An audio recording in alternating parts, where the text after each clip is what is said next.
welcome into an episode of The Right Stuff, a Blood Bowl podcast brought to you by Empire Games, coming out of sometimes lovely, always scheming Anderson, South Carolina. I'm going to start talking in a normal voice now. This is our first episode of Secret League. Shh. I will not be silent. Shh. But yeah, Yannie and Nathan here talking about Secret Cup 1. Yeah. I'm going to do a quick kind of overview, and we got a couple games to talk about. But wanted to start a new season since obviously this is going to be our new focus for the next couple of weeks. Right. It's kind of running in parallel to the end of the last season there. But these focus all on the Secret League. And at least from an organizational standpoint, we can think about the Secret League in the confines of these episodes without having to worry about any other Blood Bowl stuff going on. Yeah, that's kind of the main point. Obviously, the last couple of weeks, we talked about some Secret League previews. And going into last week's episode of the Cup 9 podcast, we had like 16 people signed up. So I was like, okay, this will probably be a smaller thing. But now we are at a whopping 26. So it's basically a full league. Yeah, right. And we don't know how long it's going to be because we don't know when the new edition is coming out. But we know it's at least about a month away or more. We're guaranteed 6 weeks for this league. And we wanted a chance to play the secret teams. Right. We've looked at the teams forever. We've these teams are absurd. And honestly, after looking at the first couple of games of the season, maybe we were overrating some of these teams. I think that I don't even know necessarily if that would be my takeaway from it. I have kind of a takeaway on it, but quick overview. Obviously, this is a league where we had the Secret Cup, Secret League options available. You were not compelled to take a Secret League team, so we do have a couple like regular rosters. We have some of them are like newer players, and so they wanted to like play a team to get used to it to play the team in the future. Yeah, we also have at least one of the legacy rosters in. Because Skoda's playing the legacy Norse team. Oh yeah. So it's cool. It's cool kind of shake up. You get to do some different things, some things you might have seen, and like, I wish I could have played that. Yeah. Legacy Amazons with the 4 blodgers starting. Yeah, someone probably should have been playing Chaos Doors. But, yeah, obviously the Secret League teams open up a new sort of team construction paradigm for you. Because like if you look at the teams, I think one of our takeaways, or at least my takeaway was, the teams are a lot more unique. They have like a unique identity. Right. And so that makes them also less generically good. Yes.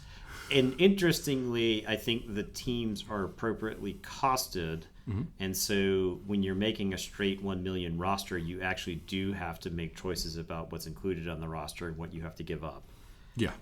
And so I think the list construction for this league was actually extremely interesting. Mm-hmm. It was difficult to narrow down what I wanted to play. I don't even know about you, but I narrowed it down to models that I had. That way I could accurately represent the models on the field and feel better about it. So that's why I went with the Blood Dragons. Yeah. And I also feel like they're an ethical vampire team. I think I covered this the last time I talked about the Secret League, but they don't succeed everything on a 2-up. They need a 3-up to do it. So yeah, there you go. Yeah, Vamazons. Yeah, right. Yeah, and I think another part of this league, obviously last season for the kind of mainline league, however we want to refer to it, we had the sort of fresh start option modified where you could take skills. For this one, it is just straight, fresh out the kit while you're playing. Yeah. Which also I think had a lot of impact on player choices, which we'll dive a little bit into later, as far as like how you built your roster like from the start, and like I think this is a good skill to have going into the new edition where there might be some shakeups in rosters that you weren't expecting. So making sure you're going in with a team knowing your strategy and your plan of progression with that team is important. Right. And we should also mention how we are doing the pairings for this league. The pairings for this league are in fact going to be Swiss, and they're going to pair the top players down. Mm-hmm. So whoever finishes the best after week 1, spots number 1 and 2 are going to play each other. Yeah. Spots 3 and 4 are going to play each other. Spots 5 and 6 are going to play each other, all the way down. Yeah. So it's important you play your games on time. That way, your standings will be appropriately reflected by that. But we're using this method just because we don't know how long the league's going to be. Mm-hmm. And so this will force the good players, or the teams that are doing the best, it'll force them to play each other. So yeah, if you played any like high level Magic tournaments, you probably know it. Like you play Swiss, and then the last round will be cascading Swiss pairings. The same concept here. So if you're doing well at the start, you'll just keep having to play better and better people. Yep. So you'll see how it ends up. We got 26 teams. Want to do a quick overview of each one, so we can kind of do like have little snippets for each one on stuff we're going to go through.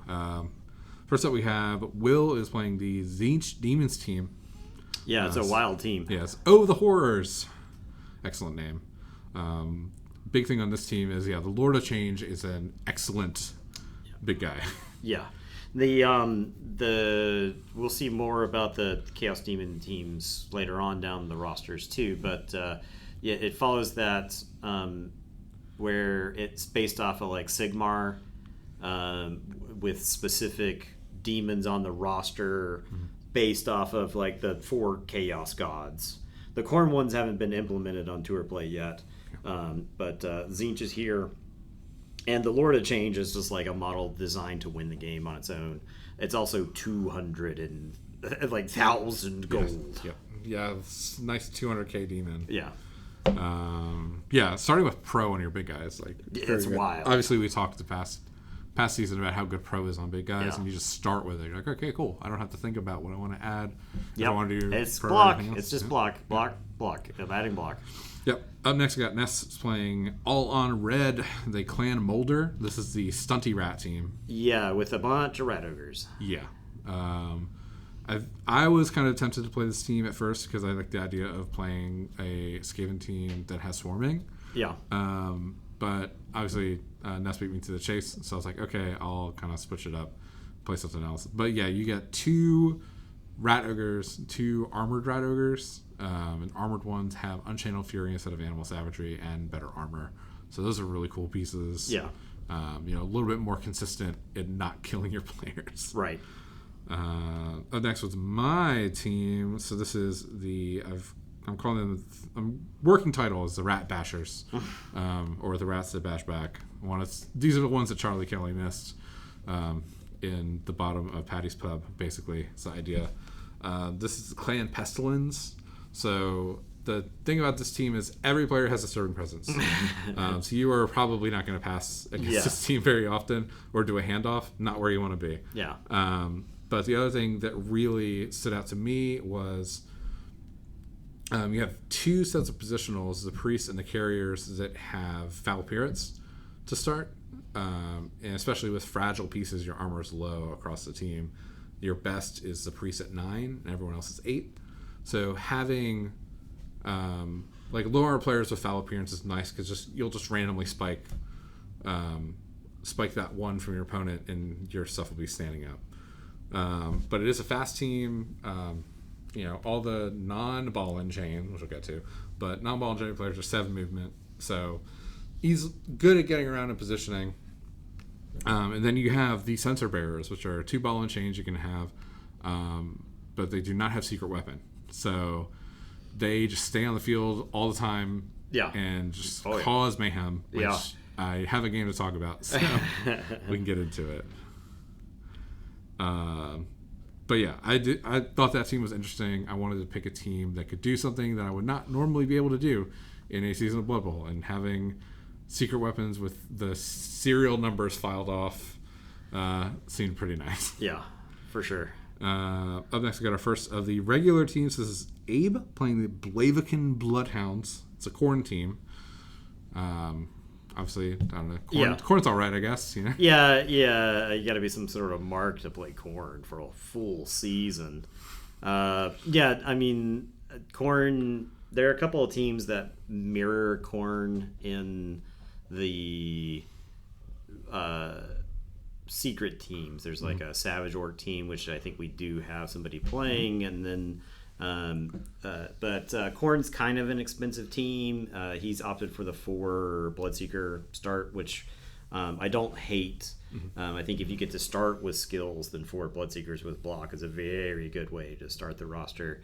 And yeah, I mean, it's a fun team. You get a lot of positioning thanks to Frenzy. So yep. Next are the Electric City Maulers. There's the Henderson's Northern Nippon team. This is another team I was looking at playing. You get a really good big guy in the Oni. He's got like claws, frenzy, mighty blow. But he's got animal savagery. Yes. Fortunately, though, your turtle men are like Ironheart Skin and Thick Skull. Yeah. And armor 8 anyway. So it's like they're not getting... they're not getting blasted by the Oni. I mean, they're going to get blasted by the Oni, but they're not going to like explode. Yeah. And like, that team to me is like pretty interesting. You've got some like block. You've got the sumo players that are like grab and stand firm. So cool pieces on there. Then we got Ethical Vampires, your team. Yeah, so the way the Blood Dragons work, they're meant to be kind of like a bashy vampire team. All of your dudes have Bloodlust 3+, which is very similar to the Blitzers. You actually, the Blood Dragon vampire on the team is a slightly modified Blitzer from the regular vampire team. They lose a point of agility. They gain points of passing, ? But they start with Juggernaut, much like the Vampire Blitzer, but they get Mighty Blow, which is pretty sick starting. And then you also fill out the rest of the roster with some like these undead pieces. You've got these Grave Guard who just start block regeneration and 10 armor. So they're just very durable workhorse pieces. They don't have they've got like agility 4 or whatever. But you've got zombies on the team as well, who are there to take hits. That was one of the big things about playing vampires, is that you're constantly putting thralls in harm's way. Now you get some regeneration pieces that you can use instead. And then you round out the rest of your roster with thralls. So the rerolls on this team are 70k. So unlike the regular vampire rosters where they're like only 60k, you can end up with like these disgusting 4 or 5 vampire rosters with a ton of rerolls to go with it. My roster, I opted for extra pieces over rerolls to start with. In my experience, these early games with vampires can be a little rough because you're doing damage to your own team through the course of Bloodlust. Now, hopefully, I'm dishing it out in equal parts that I'm receiving, thanks to Mighty Blow. We'll just have to see. The level up route with them is weird because these vampires do not get agility primary. They're just general and strength. So unlikely to, in a 6-week league or 7 or 8 or however it ends up going, I'm unlikely to get to the point where I can take dodge on them. So. Very interesting. We'll see how ethical they are at the end. Next, we got the Squig Go Chomp Squig team from Warren, which seems like a fun team. It's got a bunch of little squigs running around, causing mayhem. Yeah, lots of claws, for sure. And then you've got goblins, just like regular old generic goblins on the team. Warren, he loves some goblins. Definitely going to be using those. I mean, the squigs themselves are wild pieces. They're just wild pieces. Yeah. You get like a good array of them too. Just like some cool ones. Hopefully by the end of the season we'll see some more of the specialized ones on that roster. It'd be cool to see how they play out. Next we got the Jolly Ragers, the Sons of Stromfels, this Coop's team, the Sharkmen kind of feel. Yeah, and the game 1 for the Sharkmen, pretty funny. Yeah, like, I mean, it's a team where you got a lot of animals. You have a stat line and skill combination that looks crazy, but it looks crazy, right? Like it seems to be a team where you roll too many ones in a turn, and you have done irreparable damage to your own team. Mm-hmm. Yeah, like usually with Animal Savagery, we talk about it like it's interesting where you have a player like fall down, but you still get to continue your turn. There's a chance here where if you like roll a bunch of ones on Animal Savagery, you just don't have a team left to go because you have so many instances of it. Yeah. And also you could just like end up clawing your own shark man as they're next to each other. So interesting. Obviously, we got a game to talk about. Next one, we got Fred's Clan Eshin team. It's Bofa? I don't know what that could be in reference to. I don't know if he's... Yeah, we'll have to ask him next time he's in to explain himself. Yeah. But this is like the gutter runner rat team. So you got like assassins and runners. All right. This is like one of those friends who's like... They're like on their 5th or 6th car at this point, right? Because they keep getting in accidents. I feel like this is Fred's team here, where it's like he hasn't killed enough gutter runners on a regular Skaven team. I got to pile them all into one team. See how many gutter runners I get killed during the course of a season. I applaud him. I applaud his efforts to get rats killed. I admire it. Some people look at a Skaven team and they think to themselves, there's too many players that are alive here. Yeah. Usually it's the opponent, but sometimes it could be their own coach. Yeah. So I'm excited to see what Fred can do with his team during the course of it. He managed to get an assassin killed before he even got to take a full turn. Yeah. So we got. Yeah, we'll talk about that when we get to it. Thank you for populating the In Memoriam section. Up next, I got the Jolliest Rogers. Clay's playing the Undead Pirate team, which he's playing his pirate-themed Shambling Undead team as undead pirates. It worked out pretty well for him, so I was very excited about that. And these pirate teams are cool. Yeah, this is a sick team. I think all the pirate teams are sick. Mm-hmm. They're all really cool. So, we got just playing the 27 Club as a Kornos team. It's like very kind of animalistic vibe to it. Lots of frenzy and claws and horns. They're like corn, but also elves, right? That's the vibe of this team. Yep. Then we got Chris is playing the Nippon team with the placeholder name, but it's like ninjas. Yep. So right. They've got I don't know. Basically, you got human blitzers that are the samurai in the team, which being able to take 4 of those is just good to start with. And then you have like pseudo gutter runners and the actual ninjas on the team. And then you got some dudes who've got claws. Like there's a lot going on with this team. Now they're kind of like Amazons in the way that you've got like some pretty nice skills in combination with some stat lines, but you don't have big guys. So you kind of got to make it up for it, the strength disadvantage with your skills. Yep. Then we got the Atlantean as kickers, the Sea Elf team for Austin. I was trying to convince him to take the team where your linemen die and turn into positionals. Yeah. But he decided to go for armor instead. Yeah, so he's playing 10 armor elves in a league that's absolutely filled to the brim with claws. Yeah. So... we'll see. We'll see. Yeah. The elves don't have stunty, right? That's a point in favor of Austin.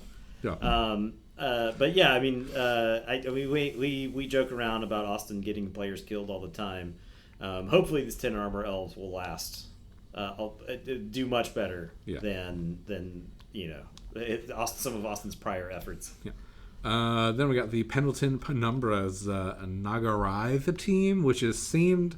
I was looking at it. It looks kind of dark elfish with like better armor overall. It's like all 9 armor. Yeah, you have wrestle instead of block, and then you have like a trickster model, which is really interesting because trickster's kind of busted on an elf, right? Yeah, on a model that you can eventually give block dodge to pretty easily. Yep. Next, we got Sean playing Just As Planned, which is the Zinch team, which is kind of more in line with what you see from the typical Chaos teams. So it's got like Beastmen and like a blocker and then little guys. Big. Well, I mean, the little guys are kind of crazy because they're foul appearance dodge starting. Yeah. Cool thing about this list is the Changeling, which can be anything from an ogre to a troll to a minotaur, I believe. Yeah, there's a list of things. Yeah. It starts the game, and then it becomes that. Yeah. It'll keep his other skills, but just gets like the cost and stat line. Yes. And it starts with pro. So yeah. In similar vein, we got Lupus Lapin, which is Werewolf Team, which is another one. This one I'm interested in seeing. One, if this breaks tour play. Two, how many werewolves you get. Because like we said before, this is a team. Start of each game, you roll a d6 for each of your linemen, which all you can take is linemen. On a 5+, it becomes a werewolf for the game. So we'll see how it goes. I think he's starting with like 14. He's got 14 players, and I think that's funny because you could end up giving your opponent like 300k or something at the beginning of a game, right? Yeah. You're like starting your first game, you're expecting to play against like a regular team. Suddenly you're playing against a bunch of werewolves, but you get something to help you out, right? Yeah. So yeah, very interested in seeing how many. We need like a werewolf tracker. Yeah. To see how many we get. Up next, we got Wayne's playing I Apologize for Nothing, the Slanesh Demon team. This one's got the Keeper Secrets, which is another crazy 200k player. Yeah. They really like buffed up the big guys on all these demon teams. Except, yeah, they did. I mean, the Nurgle one's kind of whatever, but Nurgle always gets the short end on these things. That one also, you get the demonettes are like claws and hypnogaze. It's pretty interesting. Yeah, apparently they nerfed them because a lot of these teams have like rationale for the way they're designed on Fumble. You can go read about them. Yeah. And apparently the demonettes were too good when they were hypnotic gaze 2+, so they nerfed it to 3+. So yep. Another team that seemed very interesting, glad someone's playing it, is Fear the Gear, the Dwarf Engineer team. Juan's playing that, which is basically a goblin team. If they were dwarves. Doors, yeah. So you've got like a bomb. I think you got like a bomber, chainsaw. You've got players that start with kick and dirty player. Yeah. And you get 50k bribe access. So. Yeah, and funny enough, like Juan only has 11 players on this team. Yeah. The upside to goblins is that you can start with extra players, but when all of your players are like 60k at a minimum, you're gonna run out of like potential players for the team. So it's a funny team. I am glad someone is playing it. So. Yep. Next we got the Peeled Nuts, the Hobgoblin Slavers team that Jurgen's playing, which is like black orcs, but you got hobgoblins instead of goblins. Yeah, and you do also have stabos. Yeah, it's a sneaky get. You have the crazy sneaky get stab sidestep model. I like that's a wild combination of starting skills, and their agility in general beginning. So they become block dodge really fast. Another team we got is kind of like a stock team. The Lower Anderson Conspiracy is the Lizard Men. Yep. This is another new player, and once again, just probably trying to get reps with the regular team just so that they know how it works. Yep. We got the Whale Road Warriors. This is the Legacy Norse team that Skoda's playing, which that was the Legacy Norse is before my time, so interested in seeing how that works. Yeah, the way the Norse existed, they were basically humans except everybody got block and they had worse armor, which is like a pretty good trade, honestly. The catchers were block dauntless. The berserkers are basically unchanged. The block frenzy jump up, like that's exactly the way the berserkers translated into the next one. But essentially they took the thrower and the catcher and they smashed them together and they made the Valkyrie, and then they stripped block from it but gave it strip ball, pass and catch, and dauntless, and then they spun off the beer pig, right? That's the major changes between it. You could always take a Yeti on the Norse team, but the Ulfwarners are pretty similar. And the linemen got kind of a side grade. They picked up Drunkard and then they lost Thick Skull. So these linemen don't have Thick Skull. But they also don't have drunkard, so they're pretty good to rush with. Yeah. So I do like the changes to the Norse team. I think it just stops them from being really, really good, right? So. Yep. All right, next I got the Serial Killers. This is Jeremy's Flesh Golem team. Yeah. Flesh Golem was another team that I was like considering. It's like I wish we had Secret League all the time. Yeah. There's so many teams I want to play. Yeah.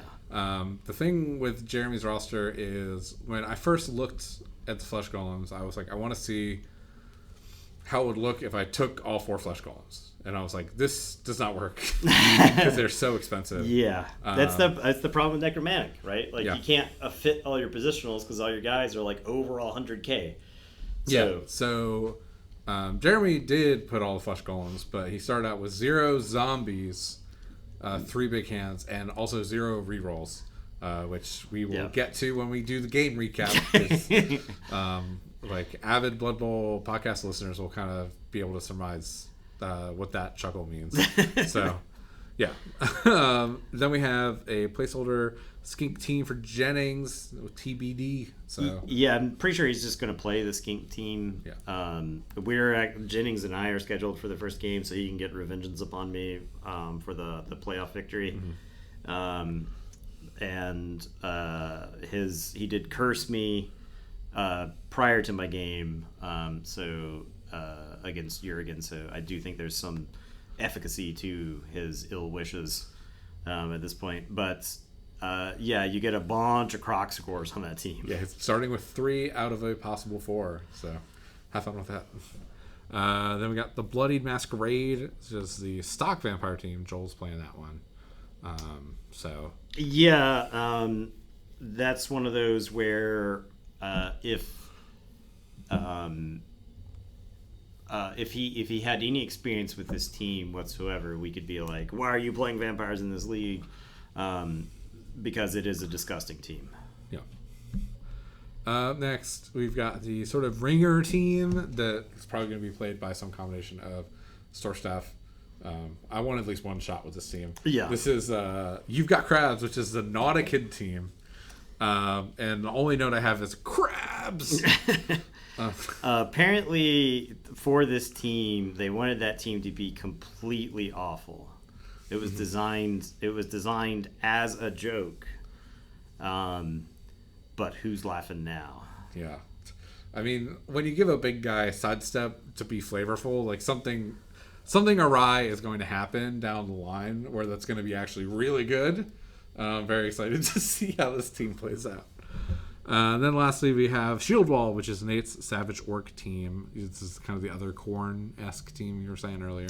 Right. Very similar to Khorne.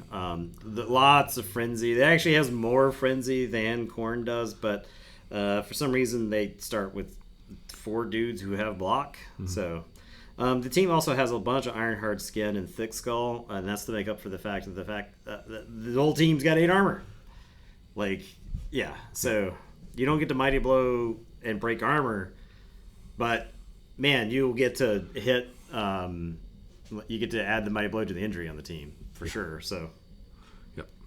All right, so that's our teams. I think nice thing, obviously, whole spread, all unique teams. Love to see it. Yes. Very interested in how this goes. We got some games that we can talk about. So week 1 recap games. First up, we got the Squid Go Chomp, and You Got Crabs. And we are the ones laughing. 2-0 win for the Nautican team. And this was one that Wayne played. And I think one of the things that we took away from the game was the Ignimbrites. Those little fellows are just kind of crazy for the value you get. Is it because of the big hand? Those are the ones that are you get 4 of them on the roster. They're like strength 2, armor 10, dauntless regen, stand firm, jump up. Yes. It's just like almost anything you could ask for from something to put on a line. Yeah, right. They're models that don't go where your opponent wants them to go, and then they're right back in your face and getting to fight. So, yeah. I think this is super cool. But yeah, I think I didn't get to see a ton of the game, but I it didn't just get to see seemed it either, like, but yeah. Yeah, I mean, like your big hand like your lineman having like big hand is cool. Just like run around and pick stuff up. So they're fast too. They're like speed 7. So you can score some points with this team if the ball ever gets dislodged. So yeah, we're gonna prove them wrong about how awful this team is by the end of the season. Then after that, we had the Jolly Ragers and the Electric City Maulers. So it was a 2-0 win for the Maulers, and I could not really tell who was killing who. I think at least one death was the Oni eating one of the turtles. There was a lot of animal savagery in that game. Yeah. We'll say that. Exactly. A lot of self-inflicted damage in that game. Yeah. So. Henderson put himself in a solid starting position, good SPP for the game, because you get he's got 4 casualties as well, so he's close to 20 SPP in that first game, and where you're starting off fresh rosters, like big SPP games are gonna cascade very quickly. Yeah, they have the tendency to. Yeah. Then we've got I apologize until he runs into the crabs, though. Yeah, exactly. Fear the crabs. Unless you got I apologize for nothing and the Blaviken Bloodhounds. This is a draw. And we got the Wayne recap on this one, where it was like the corn team was rolling better than average.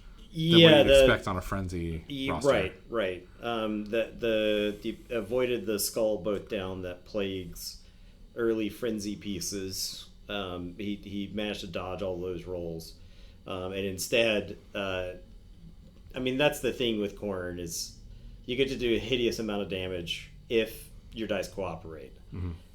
And so he was getting to throw lots and lots of hits, and I don't think the demon did enough in this game on its own.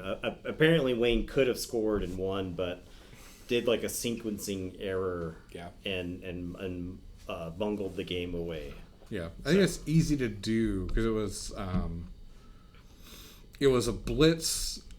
He blitzed the person who was tagging the keeper when if he had blitzed with the keeper, even if it was just to dodge away, because it's agility too.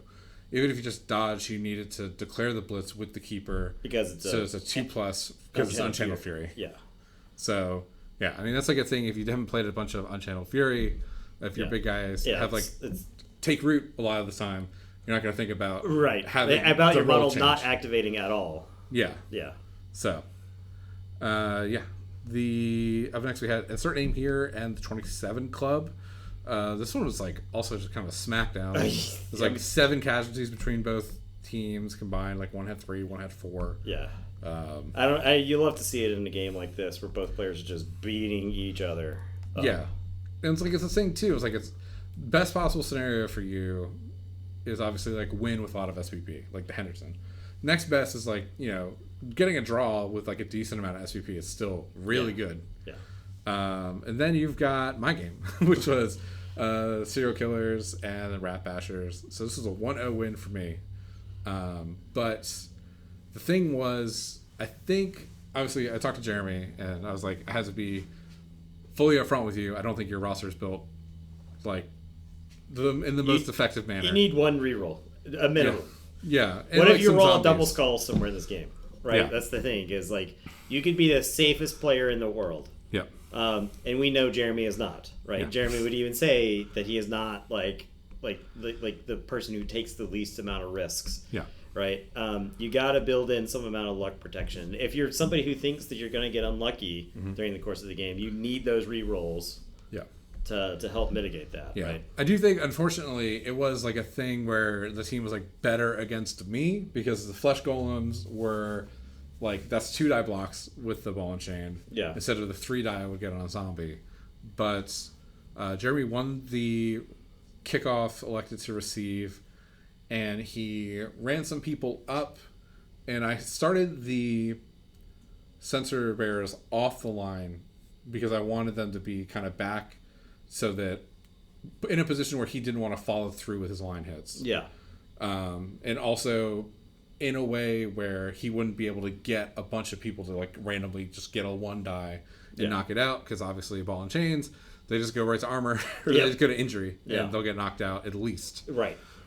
So he ends up getting the ball with one of the giant hands, runs over to the sideline, and I am trying to then kind of engineer the most waves of destruction I could do with the sensor bearers, which ball and chain is very fun. Yeah, it is the best part of the Goblin team, which is why I'm always baffled when the Goblin teams here don't take them. Mm-hmm. It is a model that warps the game around it. Yeah. It is a model that does not follow the rules of the game. Mm-hmm. It marches to its own drum, to the beat of its own drum, right? Like it and having two of them means some goofy stuff is about to happen. Yeah. So the game's going on, and I think it's like Jeremy's like third turn. He goes to throw a 1-die block with one of the patchwork men on just a line, just like one of the line rats. I like kit bash the team, so it's all like the plague monks from Skaven. Yeah, because it kind of just fits the vibe. But he goes to throw 1-die, rolls a skull, falls over. Yep, no rerolls. I'm able to go over, like run over the priest. I took one of them. The priest is able to run over and then surf the hand. And the ball bounces back into my backfield, and I'm able to get one of the carriers over and pick it up. And then that point, the sensor bearers are kind of central-ish to the field, and then they're just like going around, just like making a lane in the middle. Yeah. And the carrier's able to run up the field and then score on turn 8. Second half, I get the ball and kind of just like have it and I'm marching down the field, and I end up having to burn some rerolls early.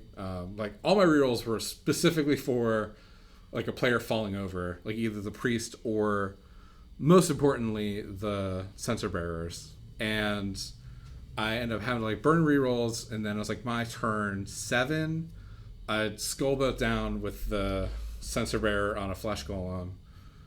I'm like, okay, well, I just have to eat this. He gets KO'd, and then Jeremy's able to like bring over one player that hadn't gotten marked, and then blitz out one of the patchwork men to go mark the carrier that's like 1 square away from the end zone, and then I just have to try to dodge and then fail to dodge. So it was a 1-0 instead of a 2-0. But I think stats of the game, the sensor bearers were probably like 20 plus knockdowns. Jesus. Got 0 casualties, which is very bad. And those are just like straight knockdowns. Like that doesn't include, not including in that the ones where I got to like knock over a flesh golem, he stands firm, falls down, and then I roll again into that same square and then roll armor on it again.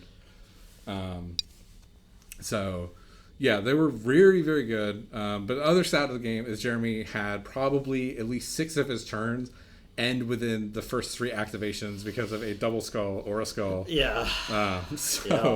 Rerolls matter. Rerolls matter.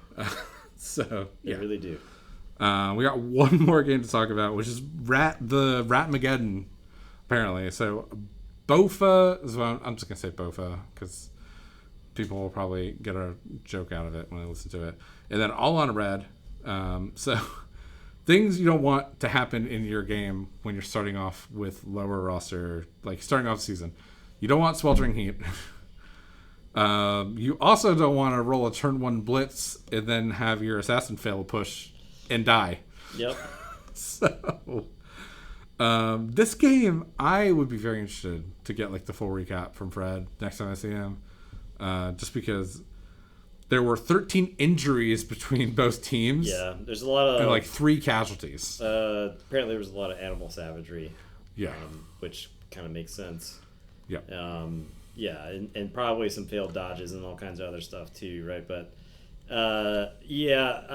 very silly game. Very silly game. I'll leave it at that. Yeah. Also, the second touchdown happened on turn 6, so they went 10 turns without either of these teams scoring. Yeah, with one team having gut runners for sure.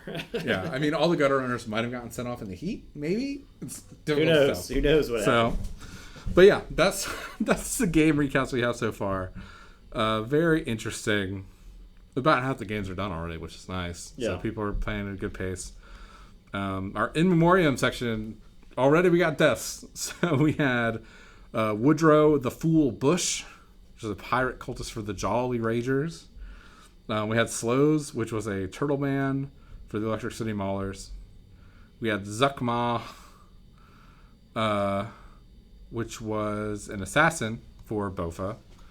And then I have an honorary in memoriam for Johnson, which is a gutter runner for that team that got an agility down. So that's probably getting stomped.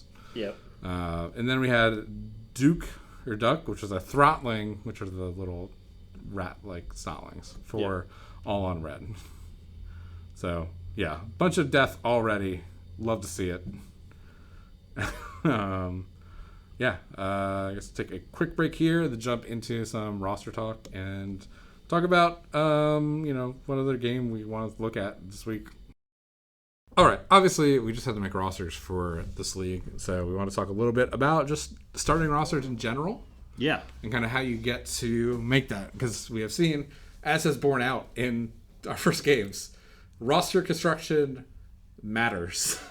Yeah. You have to be able to connect the flow of a game to the tools you have available, right? Mm-hmm. Let's say you have to score in 2 turns, right? If you don't have a passing game, that means you're probably going to have to dedicate a reroll to some sort of throw somewhere in there, right? Mm-hmm. Like if your best models pass on a 4, you need rerolls for that.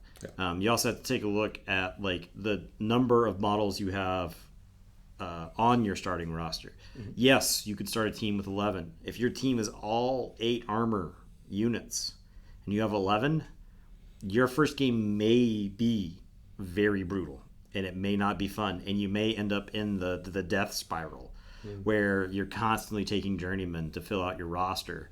And then you go into the next game, and you've got journeymen, and those journeymen fail something, and you fail a loner roll, and now you lost a game that you could have won if you had enough players, right? So you have to build in these like crumple zones into your roster. I think if you plan on getting lucky in Blood Bowl and you get lucky, then great, you got lucky, right? Like you managed to get through a whole game where nothing went wrong for you. If you plan to get lucky and you get unlucky, then your team is just not going to exist anymore, right? And so I think you have to plan for different layers of unluck as a game goes. Like let's say my opponent gets some lucky casualties. Right. If you've got some extra pieces, then, if they score, you can still put 11 or 10 on the field. So I'm a big advocate if you've got 8 armor teams to have extra players. Same thing if you're a stunty player. If you go into your first game as a stunty with just 11 players, half the people on your roster are stunty, then you may not like the outcome of the game because you don't have margin for error. Blood Bowl is a game that cascades, and we talked about cascading skills, but failure also cascades in Blood Bowl, right? You can just end up behind the progress wave of the rest of the league, and then you are having to play increasingly more difficult games as the rest of the league runs away from you. Yeah. So you got to plan for that starting. Mm-hmm. Yeah, and that was like a thing. I looked at my roster, and originally I was wanting to take both of the priests. Now, the priests are expensive. They're like 110. Yeah, they're 110k, and you start off with, obviously, your 7 movement, 3 agility, your 9 armor. And they actually have what I consider, like, not a good skill spread for how much they cost. I agree, yes. They're very expensive for what you get. Yeah, I think you... Honestly, like, I think I'm not happy with how much they cost right now. I think once it gets block, I'll be very happy with the cost. Yeah. Is the thing. I think it's like if they started with block instead of frenzy, and I could add frenzy to that player, I'd be happy. Yeah. But to start until they get a skill, they're kind of scary. Yeah. So the other good thing about them though is they're the only non-ball and chain player that gets primary strength access. So like having that as primary strength access is very good. Yeah, so that's extremely good. That was something I wanted on my first roster, but I started out with 2, and I was like, this is not You gonna can't work. get it. Yeah. You probably lose a reroll, right? Like to do that. Well, the thing was having one fan, and I was like, I understand at this point. Like, I need to have money to replace a player if they go down. And like, if I had gone into the game with Jeremy with one fan, he had one fan, so it would have been getting like, probably like 30,000 for that game. Even like winning, it would have been like 30K. I was like, that's just not sustainable. So I was like, I'll trade that player for an alignment that's half the price, and then like just max my fans. 2 rerolls is not exactly where I want to be. Like, I would love to get another reroll on this roster just because you're throwing so many hits. But that's like the next step up. But yeah.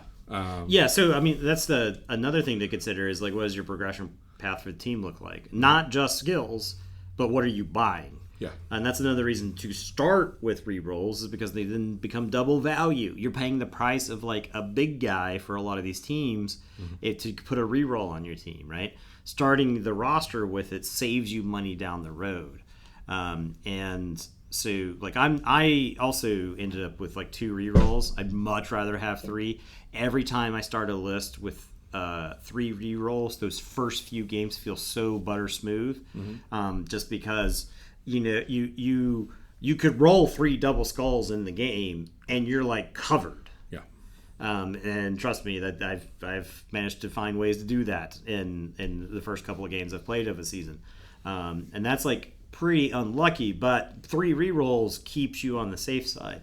Rerolls are, I think they're like one of the most powerful things in this current version of Blood Bowl, because you can use multiple rerolls in a turn. It lets you do risky things. It lets you try to make a completion with a player that normally couldn't really dream of it, right? Those are star player points that it's got cascading effects down the road.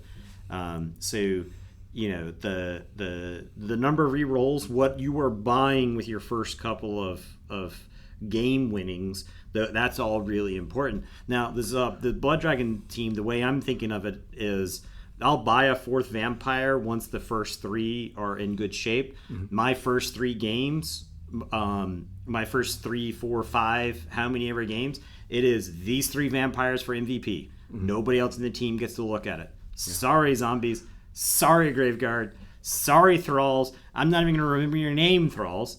Like, the only reason I'm going to buy a Thrall is if the current Thralls that I have get killed. Yeah. Right? Yeah. I'm designing this team to feed those vamps. This is funny enough. It's kind of like nobility, where it's like the blitzers are the stars of the team. That's the way this team is going to work. These vampires are going to do a lot, and the rest of the team is there to support it. And if I lose like a Graveguard, I'll buy one and replace it or whatever. But like, I'm not adding vamps to this team until the current ones are actually self-sustaining. So, yeah, that's kind of where I'm at. Like, my MVP choice last night, I think I went for the Sensor Bearers and the carrier that got a touchdown. If I had gotten that second touchdown, it would have just been the Sensor Bearers and the Priest. But until I just wanted to get a skill, and I'm like stuck with not getting any. Yeah. But like, I think that's going to be the thing, is like, until I can get like a skill or 2 on these Sensor Bearers, that's like kind of that's my plan for the thing, is like getting Mighty Blow on them, and then hopefully that cascades into more right, like things. Is like, that's like the priority is doing that, because they're going to deal the most damage. They get an inordinate amount of blocks. And more blocks with Mighty Blow means more casualties, which means more SPP, which means better chances at block. It's like getting to the point where I don't even know from there. Like, I personally, if it's somehow the season went long enough to get a 3rd skill, I'm looking into moving up, because that's just like, moving up on them is crazy. Yeah, we have 6 games, right? So that's the thing, is like, you have to be realistic about what to expect. 2 skills is 14 SPP on a player, right? And 6 games, that means your player's averaging 2 SPP per game, a little bit over that, right? And so that means either a casualty or touchdown a game if you wanted to get a player to 2 skills. I think we will see a few 3-skill players, but the 3-skill players are going to be on teams that none of the other players are like really well developed. Yeah. Like it's realistic to get a skill on this, right? And something to look at is like if you could just add one skill to any of your players, even if it's a random general or whatever, right? Like if that's the only shot that you have at developing that player for the league, like what does that look like, right? Because I think there's a lot of people who are going to look at some of these big guys and think, oh man, this big guy, I'm giving him block, I'm giving him pro, I'm giving him claws, I'm giving him, two heads, I'm giving him very long legs. It might just be guard. Yeah, it might just be guard. You might just have to settle for guard because this is going to be a far shorter league than what we've played, and I don't think people realize that yet. Yeah. So. Yeah, I think that's like obviously we're seeing people do randoms early. I don't think I wouldn't random your big guys. I wouldn't random a big guy. I think primaries on big guys is going to be a thing we see more. Yeah. So we're gonna have to. Did you ever play Fallout 2? I did not. Okay. In Fallout 2, if you wanted to try to join Vault City, they would give you a citizenship test, and to pass the citizenship test, it was like this absurd series of things you had to do. That's what I feel like we have to give to people before they hit a random skill on one of their big guys. Fair enough. Yeah. And the other thing to do, I think, is like apothecaries. Like I don't even know if the Blood Dragons could take them. I didn't even really look. Looks 0 to 1 apothecaries. I could, but the team's got 10 armor, vamps, and regen. Yeah, maybe they'll be all right. Yeah, I'm looking at I think apothecary for me comes after the third reroll, just because I'm like once I get to the third reroll, then I'm like okay, well now I want to keep these sensor bearers alive. I'm hoping that kind of correlates with them getting skills. Like it'll be okay. Now I really want to keep this player alive. Yeah. I don't have some of these teams you're paying $200K for a demon. Yeah. And if that player goes down permanently, that is. So I will never financially recover from this. Yeah, be aware of that as you're building, looking at your development through the season. It's how bad is it? Because there's a chance if a demon goes down, you will never afford it. You will never be able to get 200K in the amount of time you've got. So yeah, much better to keep it alive. Yep. Yeah, I mean that's. I think that's gonna bring us to the end here. Yeah, I got what I wanted to say about the rosters. Yeah, I mean, I think the other thing is the one other thing I would say is knowing which positionals need to start on the team. Yeah, for sure. Is a big one. Big guys are one where it's some of these teams are built they're built to deceive you. Yeah. I think that's true for regular Blood Bowl teams. Some of these teams are built to trick you into thinking you need these specific models, but some of those models can be added to a team and they are totally fine as a rookie. Yeah. A rookie Wraith, a rookie War Dancer. Yeah. There are models that are just totally fine as a rookie. You don't have to start with them on the team. You can add them to your team and suddenly your team is substantially better with no skills on that model. Yeah. So yeah, be aware of that as you're going. But that's my last point. But yeah, we got about half weeks of games left to talk about. Which of these are you excited to hopefully talk about? I'm excited for mine. I probably have a Karmic Hammer swinging my way from John Jennings because I do feel like I got slightly better on the I didn't get unlucky in the game I played against John. I do want to see how this one plays out. I'm assuming he's still going to play Skinks because I think he's got a bunch of Lizardmen models and he was excited to play them. I think that'll be fun. I've gone from the last time I played John was 6 months ago or something like that to playing him 2 times in the span of a week. Yeah. So I'm looking forward to having a good game. Yeah. And honestly, I want to see what the new players are bringing to the league. What have you learned so far? How are you going to get? What's your plan? Yeah. I'm excited to see how new players. I think do. I've got 3 picks. The team name matchup of the week is the Lower Anderson Conspiracy and Justice Plan. That's a good. Yeah. The possible funniest outcome match of the week is Lupus, Lapin, and Atlantean Ass Kickers. As we said before, a lot of claws. The werewolf team the werewolf team is playing versus the 10 armor elf team. Yeah. So yep. Sorry, Austin. We didn't have Could anything be. to do. Yep. With that. that. It could be really funny. Yep. And finally, I think the game that will be really interesting is the Peeled Nuts and the Jolliest Rogers. I think that one, and that's just like an interesting matchup between those two teams. Jurgen possibly going to be, like, he's looking ahead to the finals, and Clay is going to be, like, I think, obviously looking for a bounce back game after his Lizardman fiasco. Yeah. So I think that's one where, like, Clay's got probably a chip on his shoulder, something to prove there. He probably wanted a shot at Jurgen in the playoffs, so now he gets it in this league. So those are the games to watch, I think.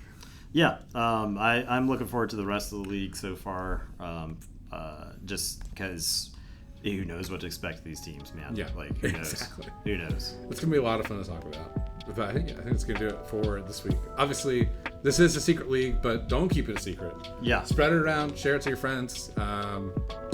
This is gonna be what we're gonna be talking about until the next season wraps. So, obviously, make sure you're liking, following, subscribing, reposting, get one of those banners that flies behind a plane. Whatever it is you got to do to spread the word. We appreciate it. Yes, that was an actual plane. Flying Definitely by. not someone making a sound with their mouth. Yeah. But, Sorry if you're driving your car and thought a plane buzzed you. So yeah, super realistic. If you're listening to this in like IMAX level surround sound. So but yeah, thanks for that. We'll catch you all next week for more Secret League. Goodbye.